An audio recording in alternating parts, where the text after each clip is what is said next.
بسم اللہ الرحمن الرحیم۔ آج الحمدللہ ہماری تلاوت کا آغاز سورۃ النساء چوتھے پارے کے آخری پاؤ سورۃ النساء سے ہوا ہے۔ یا ایھا الناس اتقوا ربکم الذی خلقکم من نفس واحدہ۔ سورۃ النساء نساء کے معنی عورت کے ہوتے ہیں۔ اس صورت میں کیونکہ عورتوں کے احکامات کو تفصیل سے بیان کیا ہے، اس وجہ سے اس کا نام سورۃ النساء رکھا۔ ایک زمانہ ایک دور ایسا بھی گزرا ہے کہ بچیاں یہ سورت خود لکھا کرتی تھیں اپنے ہاتھ سے پرانے زمانے میں۔ اس کے ترجمے کو بھی لکھا کرتی تھیں، اس کے مفہوم کو بھی لکھا کرتی تھیں اور یاد بھی کیا کرتی تھیں، اور پھر وہ یہ لکھا ہوا ان کے جہیز کا حصہ ہوتا تھا، یعنی وہ اپنے ساتھ اپنے جہیز میں اپنے سامان میں جہاں اور بہت ساری چیز جمع کرتی تھیں، تو وہ بچیاں یہ سورت بھی اپنے ساتھ لکھ کر لے جایا کرتی تھیں۔ اس سورت کے آغاز میں اللہ تعالیٰ سے ڈرنے کا حکم ہے، یا ایھا الناس اتقوا ربکم، اے لوگو اللہ سے ڈرو، اور پھر آگے فرمایا واتقوا اللہ الذی تساءلون بہ، اور رشتے ناطے جو اللہ نے بنائے ہیں، میاں بیوی کا رشتہ، بہن بھائیوں کا رشتہ اور دیگر جتنے رشتے ہیں، اللہ تعالیٰ فرما رہے ہیں ان کے بارے میں اللہ سے ڈرو اور ان کو جوڑو، ان کے بارے میں اللہ تم سے پوچھیں گے۔ اگلی آیتوں میں یتیم کے سرپرست کو ہدایت ہے کہ ان کے مال میں خیانت نہ کرو، بلکہ ان کے مال کو احتیاط سے رکھو، اور جب یہ یتیم بچے بالغ ہو جائیں تو وہ مال ان کے حوالے کر دو۔ پھر آگے اللہ تعالیٰ نے اور مزید عورتوں سے متعلق احکامات بیان فرمائے ہیں۔ اسلام سے قبل زمانے جاہلیت میں مرد جتنی چاہتا شادیاں کرتا اپنی مرضی سے۔ اسلام نے اس بارے میں قانون مقرر کر دیا کہ اگر عورتوں کے حقوق ادا کر سکتے ہو تو ایک سے زیادہ 4 تک بھی رکھ سکتے ہو، اور اگر حقوق کی ادائیگی تمہارے لیے مشکل ہے تو پھر ایک ہی بار اکتفا کرو۔ آج عجیب بات ہے، غیر مسلم ملکوں میں قانون سارے ہیں، یہ قانون بھی ہے کہ ایک سے زیادہ بیوی نہیں رکھ سکتے، لیکن عجیب بات ہے کہ ایک سے زیادہ شادی کرنا تو جرم ہے غیر قانونی طور پر، اور شادی کے علاوہ جتنی چاہیں عورتیں رکھ سکتے ہو، لیکن اسلام نے ان گندگیوں سے مسلمانوں کو محفوظ رکھا ہے اور فرمایا کہ 1 سے 4 تک تو رکھ سکتے ہو، لیکن وہ بھی اس صورت میں جب کہ حقوق ادا کر سکتے ہو۔ آگے اللہ تعالیٰ عورتوں کے مہر سے متعلق فرما رہے ہیں کہ عورتوں کا جو مہر ہوتا ہے نکاح کے موقع پر جو مقرر کیا جاتا ہے، یہ عورت کا حق ہے، اس کو وقت پر ادا کر دیا کرو، عورتوں کے حوالے کر دیا کرو۔ پھر آگے مزید وضاحت ہے کہ اسلام سے قبل عورتوں کے حقوق کو خوب پامال کیا جاتا تھا اور عورتوں کو میراث سے محروم کر دیا جاتا تھا، بلکہ یہ کہا جاتا تھا کہ جو گھوڑے پر سوار نہ ہو سکے، تلوار لے کر دشمنوں سے مقابلہ نہ کر سکے، اس کو ہم کچھ بھی نہیں دے سکتے، یعنی میراث میں سے اس کا کوئی حصہ نہیں ہو سکتا۔ اسلام نے ہمیشہ عورتوں کو ان کے حقوق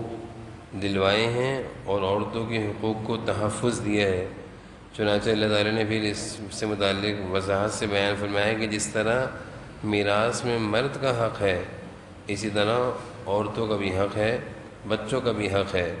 جس طرح مرد میراث میں سے اپنا حصہ وصول کرتا ہے، اسی طرح عورتوں کو بھی میراث میں سے حصہ دیا جائے گا۔ پھر آگے مزید میراث سے متعلق جو احکامات ہیں اور کس کا کتنا حصہ ہے، وہ حصے اللہ تعالیٰ نے اگر رکوع میں تفصیل سے بیان فرمائے ہیں کہ کس کو کتنا حصہ دینا ہے، کس کا کتنا حصہ میراث میں بنے گا۔ سب کے حصے اللہ تعالیٰ نے مقرر فرما کر یہ بیان فرمایا کہ اللہ نے جو حصے مقرر فرمائے ہیں، جن کے جو حصے مقرر ہیں اللہ کی طرف سے مقرر کردہ ہیں، اسی میں خیر ہے۔ اللہ حکیم ہے، علیم ہے، کس کا زیادہ ہے کس کا کم ہے اللہ کی طرف سے مقرر کردہ ہیں۔ مزید اللہ تعالیٰ نے بیان فرمایا کہ میراث کو تقسیم کرنے سے پہلے جو میت پر قرضہ ہو، پہلے وہ قرض ادا کیا جائے گا۔ اس کے بعد اگر میت نے کوئی وصیت کی ہے تو اس کے مال کے 3 حصوں میں سے ایک حصے پر وصیت نافذ ہوگی، یعنی وصیت کو پورا کیا جائے گا۔ اب جو مال بچے گا اس میں میراث تقسیم ہوگی۔ تو میراث کا درجہ تیسرے حصے میں ہے۔ سب سے پہلے میت مرنے والے کے قرضے ادا کیے جائیں گے، اگر قرضے ادا کرنے کے بعد مال بچتا ہو تو اس کی وصیت کو دیکھا جائے گا، اور وصیت جب پوری دے دی جائے پھر جو مال بچے گا اس میں میراث یعنی حصے تقسیم ہوں گے۔ پھر اگلی آیت میں ان لوگوں کے لیے مذمت ہے جو حسن و جمال کو، زندگی کو، صحت کو، جوانی کو، قوت کو اللہ کی نافرمانیوں میں لگاتے ہیں، اللہ کو ناراض کرنے میں لگاتے ہیں۔ اور ساتھ میں اللہ تعالیٰ نے یہ بھی فرما دیا کہ اگر کسی نے اپنی زندگی، اپنی جوانی اللہ کی نافرمانی میں لگائی اور اس سے گناہ ہو گئے، اب اگر وہ توبہ کرتا ہے، اب اگر وہ اللہ تعالیٰ سے معافی مانگتا ہے، توبہ کرتا ہے، تو ان اللہ کان توابا الرحیمہ، اللہ تعالیٰ معاف کرنے والے ہیں، اس کی توبہ قبول فرمائیں گے۔ تو زندگی ہے، صحت ہے، جوانی ہے، اللہ کی دی ہوئی نعمتیں ہیں، یہ ساری چیزیں اللہ کی مرضی پر خرچ ہو جائیں تو انسان کے لیے خوش نصیبی کی بات ہے، سعادت مندی کی بات ہے۔ اور اگر یہی اللہ کی دی ہوئی نعمتیں اللہ کی نافرمانیوں میں لگ جائیں تو یہ انسان کے لیے وبال ہے، عذاب ہے، مصیبت ہے۔ ان آیتوں میں اللہ تعالیٰ یہی سکھا رہے ہیں کہ اگر کسی سے ایسی غلطیاں ہو گئی ہیں تو وہ توبہ کرے اور آئندہ کی زندگی اللہ کی مرضی پر گزارنے کا عزم کرے۔ آگے مزید اللہ تعالیٰ عورتوں کے حقوق بیان فرما رہے ہیں کہ عورتیں کمزور ہیں، عورتوں کو اللہ تعالیٰ نے جسمانی لحاظ سے کمزور بنایا ہے، ان کے ساتھ احسان کرو۔ اگر کوئی کمزوری تمہیں ان میں دکھتی ہے تو ان کی اچھائی پر نظر کرو۔ فَإِن كَرِهْتُمُوهُنَّ فَعَسَىٰ أَن تَكْرَهُوا شَيْئًا، اللہ تعالیٰ فرما رہے ہیں اگر اس عورت میں کوئی کمی ہے، کوئی کوتاہی ہے، کوئی کمزوری ہے تو وَيَجْعَلُ اللَّهُ فِيهِ خَيْرًا كَثِيرًا، اللہ نے ان کے اندر خوبیاں بھی بہت رکھی ہیں۔ تو جہاں مرد عورت کی کمزوریوں کو دیکھتا ہے،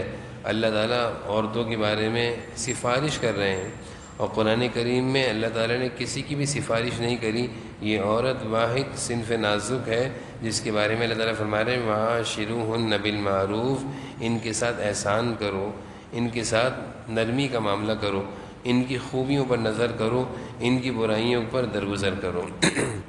آگے ان رشتوں کا تذکرہ ہے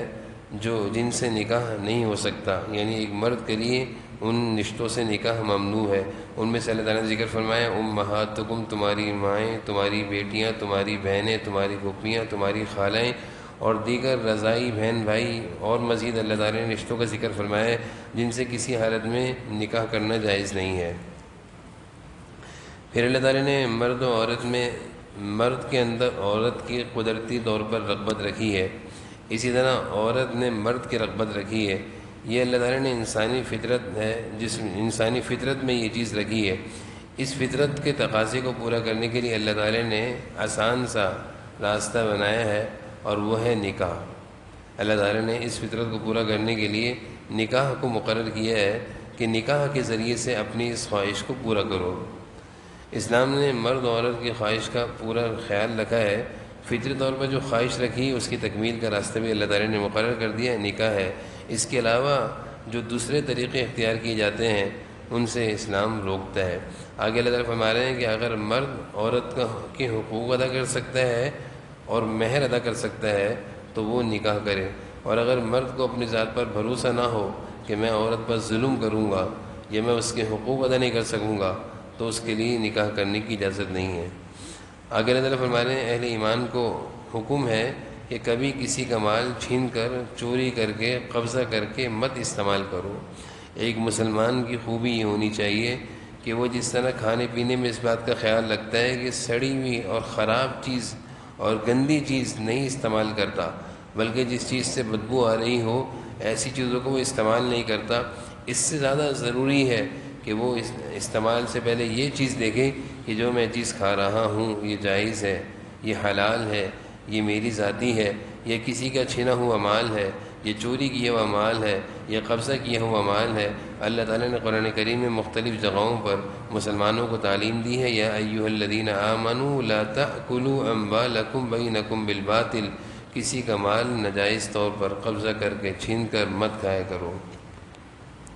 پھر آگے اللہ تعالیٰ فرما رہے ہیں کہ اگر تم سے کوئی کبیرہ گناہ ہو جائیں، بڑے گناہ ہو جائیں تو نیکیوں کا اہتمام کرو، نیکیوں کی برکت سے اللہ تعالیٰ توبہ کی برکت سے کبیرہ گناہ معاف کر دیں گے، اور نیک کاموں کی برکت سے اللہ تعالیٰ صغیرہ گناہ معاف فرما دیں گے۔ پھر فرمایا کہ اللہ تعالیٰ نے جس کو مرد بنایا ہے وہ اپنے مرد ہونے پر اعتراض نہ کرے، اور جس کو عورت بنایا ہے وہ اس پر راضی رہے۔ آج کل کے معاشرے میں مرد اپنے مرد ہونے پر اعتراض کرتا ہے کہ مجھے مرد کیوں بنایا ہے، اور اسی طرح عورت اپنے عورت ہونے پر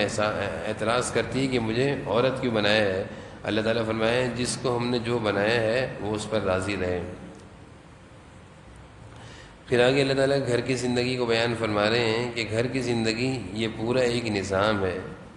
ایک ادارہ ہے۔ جس طرح اداروں میں ایک ذمہ دار ہوتا ہے اور وہ پورے ادارے کو لے کر چلتا ہے، اسی طرح اللہ تعالیٰ نے گھر کی زندگی میں مرد کو ایک ذمہ دار بنایا ہے۔ اب ذمہ دار بنانے کا مطلب یہ نہیں کہ مرد عورت کو اپنی باندی بنائے، بلکہ گھر کی زندگی میں ذمہ دار بنا کر حکم یہ دیا ہے کہ گھر کا سارا معاملہ اور گھر کی زندگی اور ازدواجی زندگی اور میاں بیوی کی آپس کی زندگی یہ محبت سے چلتی ہے۔ پھر آگے اللہ تعالیٰ نے عورت کی خوبیوں کو بیان فرمایا ہے کہ عورت وہ عورت ہے جو شوہر کی غیر موجودگی میں اس کی عزت، اس کے مال کی حفاظت کرے اور شوہر کی فرما برداری کرے۔ اور پھر آگے مزید اللہ تعالیٰ نے فرمایا کہ اگر کبھی میاں بیوی میں ناچاقی ہو جائے تو گھر کا معاملہ گھر میں ہی حل کر لیا کرو۔ شریف گھرانوں کے معاملات جب عدالت میں جاتے ہیں تو اچھے نہیں معلوم ہوتے، بلکہ حکم اور تعلیم یہ ہے کہ میاں بیوی اگر آپس میں کسی بات میں اختلاف ہو جائے تو اس کو گھر ہی میں حل کر لیا کرو۔ آگے اللہ تعالیٰ کے حقوق بیان ہو رہے ہیں، اور اللہ تعالیٰ کے حقوق کے ساتھ ساتھ اللہ تعالیٰ بندوں کے حقوق بھی بیان فرما رہے ہیں۔ پھر آگے مزید اللہ تعالیٰ فرما رہے ہیں کہ بخل اور کنجوسی نہ کرو۔ بخل بھی اللہ کو پسند نہیں ہے، اسی طرح ریاکاری بھی اللہ کو پسند نہیں ہے، بلکہ حکم ہے کہ جب تم مال خرچ کرو تو اللہ کی رضا حاصل کرنے کے لیے خرچ کرو، لوگوں کو دکھانے کے لیے مال خرچ نہ کرو۔ جیسے کہ آج کل ہمارے معاشرے میں یہ چیز بہت زیادہ عام ہو گئی ہے کہ مال خرچ کرتے ہوئے تصویریں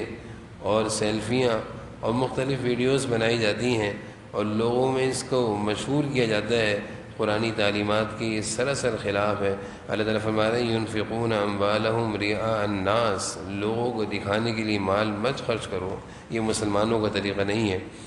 آگے تیمم جو ایک اسلامی حکم ہے اس کی تعلیم ہے کہ جب پانی موجود نہ ہو یا بہت سخت بیماری کی وجہ سے ڈاکٹروں نے پانی کے استعمال کرنے سے سختی سے منع کرا ہو اور مرض کے بڑھ جانے کا اندیشہ ہو تو شریعت ہمیں یہ کہتی ہے پھر پانی کے بدل یعنی مٹی سے تیمم کر کے نماز ضرور پڑھو۔ یعنی حکم یہ ہے کہ نماز کسی حالت میں بھی معاف نہیں ہے۔ اللہ تعالیٰ نے مسلمانوں کی آسانی کے لیے یہ تیمم کا حکم دیا ہے۔ پھر آگے یہود و نصارہ کا تذکرہ ہے کہ آسمانی کتابوں میں تحریف کرنا، انبیاء علیہ السلام کی مخالفت کرنا اور انبیاء علیہ السلام کو قتل کرنا، یہ ان کی عادت ہے، یہ ان کا شیوہ ہے۔ اسی کی وجہ سے یہود و نصارہ پر اللہ کی لعنت اور ذلت کا تذکرہ ہے۔ پھر اگلی آیتوں میں اللہ تعالیٰ فرما رہے ہیں ایک جھگڑے کا تذکرہ ہے۔ شروع میں تو اللہ تعالیٰ نے فرمایا کہ جب کسی بات میں تم لوگوں میں اختلاف ہو جائے تو اپنے اختلافات کو اللہ اور اس کے رسول کے احکامات کے مطابق حل کیا کرو۔ پھر ایک واقعہ اور ایک شان نزول ہے۔ جناب نبی کریم صلی اللہ علیہ وسلم کے زمانے میں ایک یہودی اور منافق کا آپس میں جھگڑا ہو گیا تھا، تو یہ منافق نے یہودی سے کہا کہ ہم اپنے اس جھگڑے کا فیصلہ حضور اکرم صلی اللہ علیہ وسلم سے کرائیں گے۔ چنانچہ یہ دونوں حضور صلی اللہ علیہ وسلم کے پاس آئے۔ آپ صلی اللہ علیہ وسلم نے معاملہ سننے کے بعد وہ معاملے میں یہودی کے حق میں فیصلہ کیا کیونکہ وہ حق پر تھا۔ منافق کو حضور صلی اللہ علیہ وسلم کا یہ فیصلہ برداشت اور قبول نہ ہوا،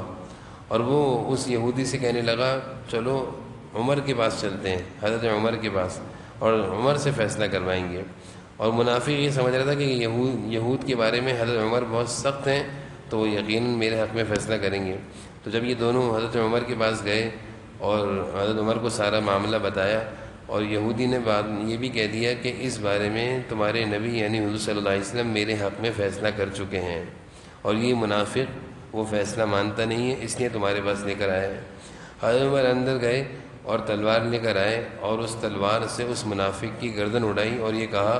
جس کو حضور اکرم صلی اللہ علیہ وسلم کا فیصلہ قبول نہیں اس کا فیصلہ میری تلوار کرے گی۔ اس معاملے کے بعد منافقین نے مدینہ میں بہت زیادہ پروپیگنڈا کرنا شروع کر دیا کہ ایک مسلمان کی جان لے لی۔ اللہ تعالیٰ نے حضرت عمر کی تائید میں قرآن کریم کی یہ آیتیں اتار دیں کہ وہ مسلمان نہیں تھا بلکہ وہ کافر تھا۔ اگر وہ منافق مسلمان ہوتا تو حضور صلی اللہ علیہ وسلم کے فیصلے کو قبول کرتا، اس نے حضور صلی اللہ علیہ وسلم کے فیصلے کو قبول نہیں کیا، اس سے معلوم ہوتا ہے کہ وہ مسلمان تھا ہی نہیں۔ آگے مزید ایمان کی علامتوں کا بیان ہے کہ ایمان یعنی جس کے اندر ایمان ہو اور ایمان والا ہو، اس کے اندر 3 خوبیاں ہوتی ہیں کہ وہ جھگڑے میں رسول اللہ صلی اللہ علیہ وسلم کی تعلیم کی طرف رجوع کرتا ہے اور انہی کی تعلیم یعنی قرآن و حدیث کی روشنی میں اپنے معاملات کو حل کرتا ہے، اور پھر حضور صلی اللہ علیہ وسلم کی جو تعلیم ہو، قرآن حدیث کی جو تعلیم ہو، اس سے اس کے دل میں کوئی تنگی نہیں ہوتی بلکہ خوشی خوشی قبول کر لیتا ہے۔ حضور صلی اللہ علیہ وسلم کی تعلیم، قرآنی ہدایات، رسول اللہ صلی اللہ علیہ وسلم کے ارشادات کو دل و جان سے قبول کرنا اپنے معاملات میں، یہ ایمان والوں کی خوبیاں ہوتی ہیں۔ آگے جہاد کی تیاری اور ترغیب ہے کہ آخر تم جہاد کیوں نہیں کرتے؟ اللہ تعالیٰ فرما رہے ہیں اہل ایمان سے کہ تم جہاد کیوں نہیں کرتے، جبکہ صورتحال یہ ہے کہ بہت سارے مسلمان کمزور مرد عورت بچے ہاتھ پھیلا کر اللہ تعالیٰ سے کہہ رہے ہیں کہ اللہ ہمیں ان ظالموں کے ظلم سے کس طرح آپ نکالیں گے، ربنا اخرجنا من هذه القرية الظالم اهلها، یعنی مسلمانوں کے بچے بوڑھے اور ضعیف جو کافروں کے ظلم و ستم کو سہ رہے ہیں، اور وہ یہ کہہ رہے ہیں کہ اللہ آپ ہمیں ان کے ظلم و ستم سے کب نجات دیں گے، تو اللہ تعالیٰ اہل ایمان سے کہہ رہے ہیں کہ تم لوگ جہاد کیوں نہیں کرتے جبکہ اس وقت جہاد کی ضرورت ہے۔ آگے سفارش کے حکام بیان ہیں۔ اللہ تعالیٰ فرما رہے ہیں اگر سفارش کرنے کا موقع ہو تو جائز کاموں میں سفارش کیا کرو، ناجائز کاموں میں سفارش مت کیا کرو۔ پھر آگے سلام کا طریقہ اور اس کے آداب کا تذکرہ ہے۔ پھر مسلمانوں کو حکم ہے کہ ہوشیار رہا کرو، منافقین کی تدابیر اور ان کی سازشوں کو دیکھتے رہا کرو اور ان کی سازشوں سے باخبر رہا کرو، ایسا نہ ہو کہ وہ دھوکے میں تمہیں کوئی نقصان پہنچا دیں۔ پھر آگے اللہ تعالیٰ کی طرف سے کسی بھی مسلمان کی جان کی اہمیت کو بیان کیا گیا ہے کہ کسی مسلمان کی جان لینا یعنی اس کو قتل کر دینا، بغیر جرم کے مار دینا، یہ اتنا بڑا جرم ہے کہ اللہ تعالیٰ فرما رہے ہیں کہ اس جرم کے بدلے یہ شخص ہمیشہ کے لیے جہنم میں جلے گا۔ کہ اگر کسی نے جیسے قاتل کسی کی جان لینا، کسی کو مار دینا، کسی کو بغیر جرم کے بے گناہ قتل کر دینا، اللہ کے نزدیک یہ بہت بڑا جرم ہے، بلکہ قرآن آیت سے معلوم چلتا ہے کہ ایک انسان کو قتل کر دینا گویا ساری انسانیت کا قتل کر دینا ہے۔ اس جرم پہ اللہ کی طرف سے سزا بھی بہت سخت ہے، فجزاؤہ جہنم خالدا فیہا، یہ قاتل ہمیشہ جہنم میں رہے گا۔ وغضب اللہ کا اس پر غصہ ہے، ولعنہ اللہ کی لعنتیں ہیں، وأعد له عذابا عظیما، اور اس کے لیے اللہ تعالیٰ نے دردناک عذاب تیار کر رکھا ہے۔ پھر آگے اللہ تعالیٰ مسلمانوں کو ایک عام ہدایت دے رہے ہیں کہ کسی بھی معاملے میں بغیر تحقیق کی کوئی بات نہ کیا کرو، بغیر تحقیق کے محض گمان پر کوئی بات نہ کیا کرو، کیونکہ بعض دفعہ محض گمان اور بغیر تحقیق کی کسی بات کرنے پر انسان سے غلطی ہو جاتی ہے، اس لیے پہلے تحقیق کیا کرو، اس کے بعد بات کیا کرو۔ پھر فرمایا کہ ایک وہ طبقہ ہے جو اپنے جان اور اپنے مال سے اللہ کے دین کی خدمت کرتا ہے، اور ایک وہ طبقہ ہے جو اپنے جان اور مال پیچھے رکھتا ہے، اللہ کے دین کی خدمت میں نہیں لگاتا۔ اللہ تعالیٰ فرما رہے ہیں یہ دونوں آپس میں برابر نہیں ہو سکتے۔ پھر ہجرت کرنے والوں کے لیے فضائل ہیں اور ہجرت نہ کرنے والوں کے لیے وعیدیں ہیں۔ اللہ تعالیٰ کی طرف سے جب حکم ہوا تھا مسلمانوں کو کہ مکہ چھوڑ کر مدینہ چلے جاؤ، تو جن لوگوں نے فوری ہجرت کی تھی ان کے لیے فضائل ہیں، اور بہت سارے ایسے لوگ تھے جو ہجرت سے رک گئے تھے، ان کے لیے وعید ہے۔ پھر آگے نماز قصر کا حکم ہے کہ جو سفر میں پڑھی جاتی ہے، یعنی اگر کوئی آدمی مسافر ہو تو اس کے لیے شریعت نے آسانی رکھی ہے، اور وہ نماز اس کی 4 رکعت والی نماز کو 2 رکعت کر دیا، اس کو نماز قصر کہتے ہیں، اس سے متعلق ذکر ہے۔ پھر جہاد کی حالت میں اللہ تعالیٰ نے نماز کا طریقہ بیان فرمایا ہے کہ جہاد میں سارے لوگ نماز میں نہ جائیں بلکہ 2 حصوں میں تقسیم ہو جائیں۔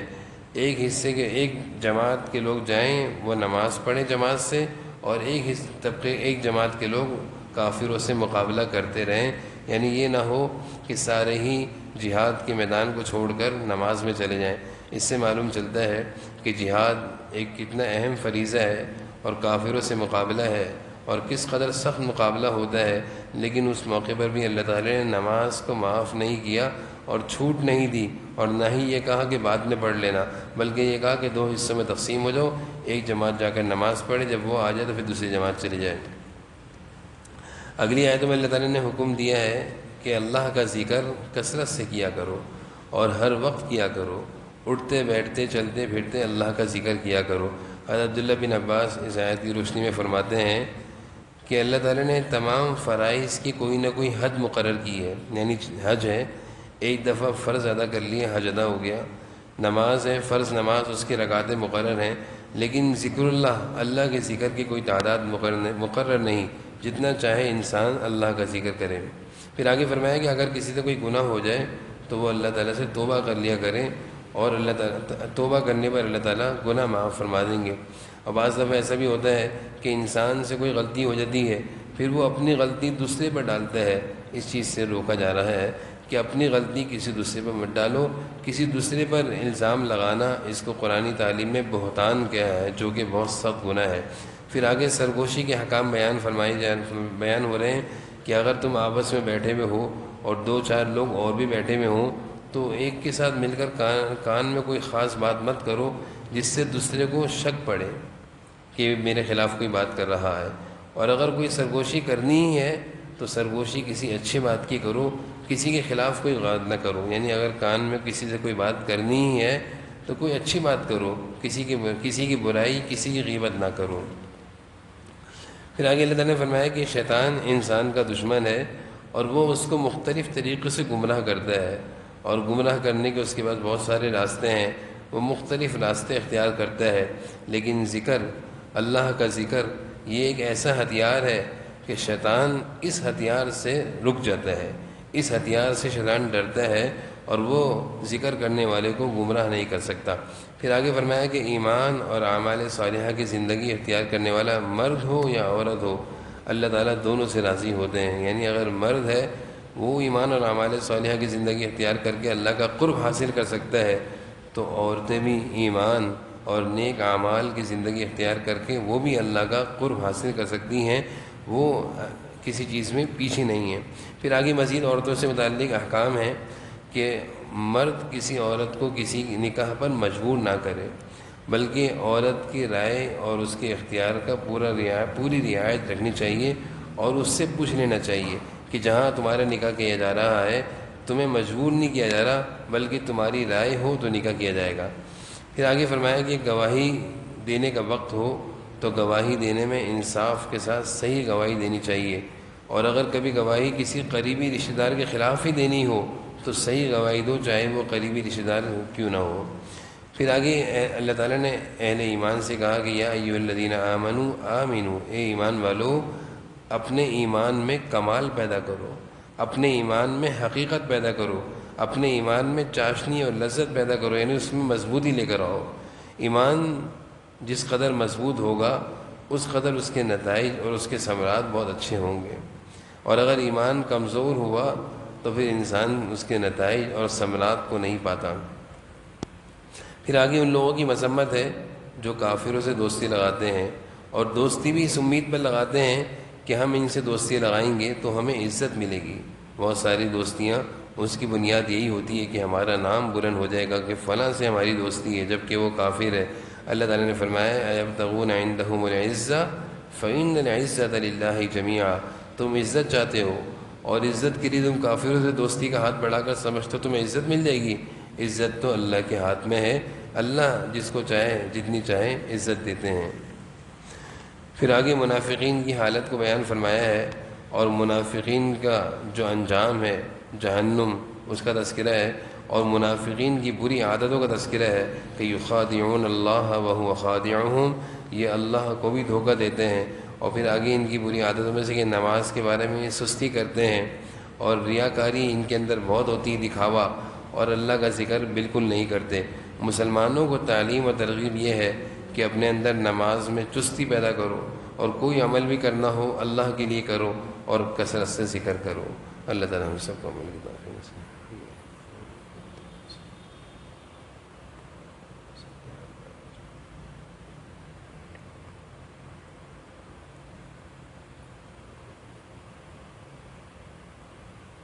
صلی اللہ علیہ وسلم۔